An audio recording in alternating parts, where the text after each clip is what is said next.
With just 35 days left until the Iowa caucuses, we've seen a lot of change in the field, but honestly, a lot of stagnation as well. Ryan, there's some polling that says last year that basically this time last year looks a lot like this year. I wanted to get your take on this specifically because you've been following this. So I think we have the tweet up here that we can throw up. The RCP polling average in December 19th, 2019, Biden 27, Bernie 19, Biden 27.5 in 2018, Bernie 19. So I guess they both lost 0.3% in the overall, and nothing has really changed, has it, Ryan, except for the rise of Elizabeth Warren to third place.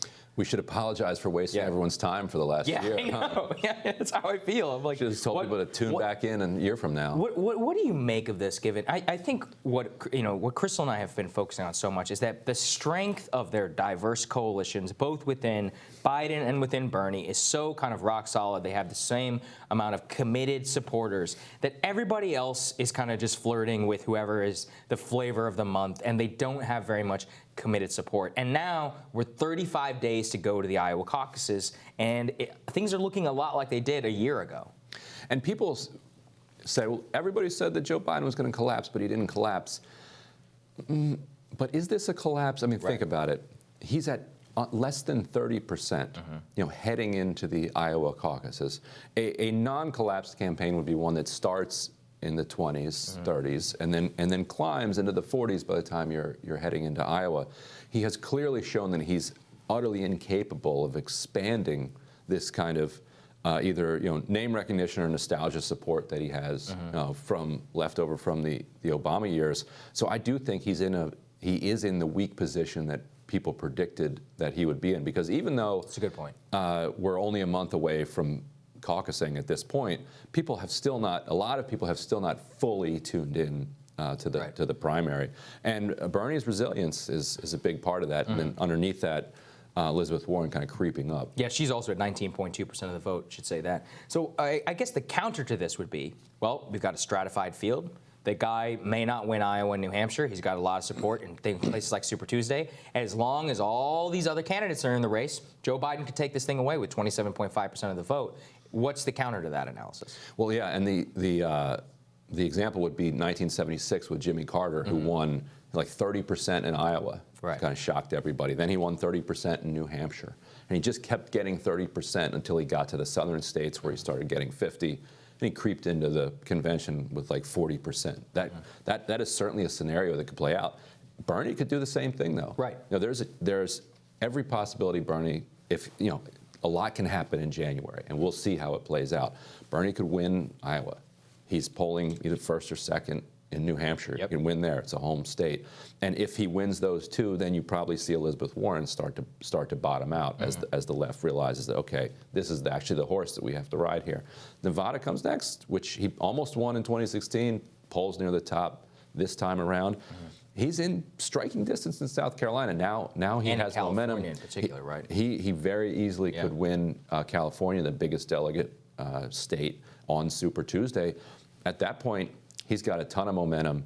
And then you have the center lane dividing the opposition, because you've got Bloomberg, who still feels like he has a shot. And he's going all the way to the end. Right, I mean, he's got so much money out. He thinks a brokered convention is his play. So therefore, he's in it until the convention, or until it's clear that somebody has 50% plus one. So he's siphoning off some support. Buttigieg might still be siphoning a little bit of support in this scenario. Biden might not have given up yet, thinking that he might be the person that comes out of a brokered convention.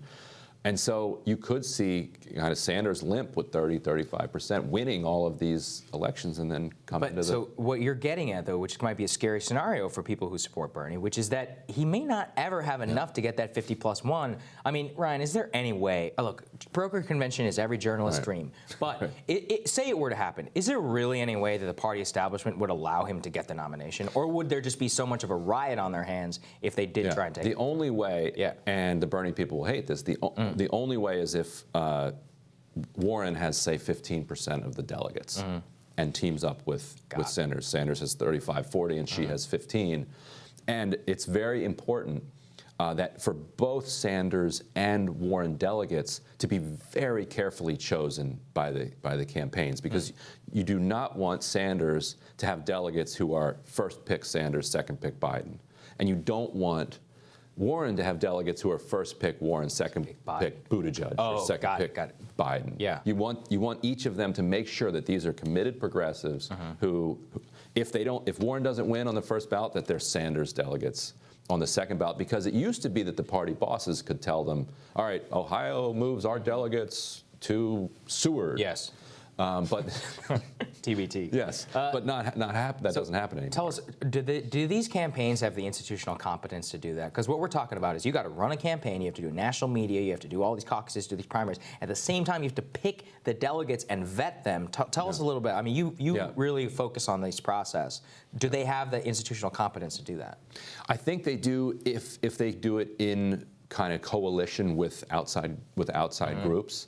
And what I've been hearing is that there are some outside groups, progressive groups, who are thinking along these lines, thinking like, how do we make sure that if there is a progressive within striking distance of 50 plus one, that it doesn't get robbed by superdelegates? So I think that with everyone working together, they do have the capacity, because there were the Jackson campaigns in '84 and '88 produced people who intimately understand the kind of delegate selection process and the convention process. A huge number of reforms to the party came out of the '88 Jesse Jackson race, because they fought for them on the floor of the convention. So there are those veterans who do understand how to do this knife fighting, but they're going to have to be ready for it. But like you said, it's extremely unlikely, even though it's journalist dream. And so, but to this point, so broadly, if it looks like Bernie is going to start to run away with the nomination, here's the thing. This reminds me a lot of Trump, which is that, I mean, Trump was more in the Biden-esque, like 33%, and he just had that. Nobody was ever going to leave it, because he had 16 other people in the race. Let's say Bernie is able to consolidate it and come within that. Well, do you think you'd see a similar type of thing that would happen within the Republican Party, where they just throw everything they had against him until the convention? Would we see a similar institutional apparatus rise up against the Bernie Sanders campaign? Yes, because there are jobs at risk. The control of the party is at risk. Like, this isn't, this isn't Kamala Harris beating you even though you worked for Joe Biden. Yes. Like, those people are going to be able to come in. You'll still get jobs in the transportation department. Exactly. You'll be fine. Your calls are going to get returned, et cetera. A Sanders presidency is a threat of an entirely new party, of which you're not necessarily welcome in. Or you might be welcome in, but in an extremely subservient and much less paid role, both paid in compensation and prestige. So that, I think, mingles with a genuine fear that Bernie Sanders isn't electable. But I think that it's kind of a motivated reasoning, but they would say, oh, he's not electable, so in order to save the party, we have to do everything we can to stop him. And they'll throw everything against the wall, and they'll run with whatever sticks. And I think it's too early to say what exactly is going to stick, because they've never kind of thrown the whole kitchen sink at him before. Well, we're going to be tracking it here very closely. All right, thanks, Ryan. Next on Rising, Senator Bernie Sanders' Los Angeles rally with AOC. It attracted thousands, but you wouldn't really know that if you read the LA Times. Sanders' National Press Secretary Brianna Joy Gray describes the continued Bernie blackout and why, despite all that, the senator continues surging in the polls.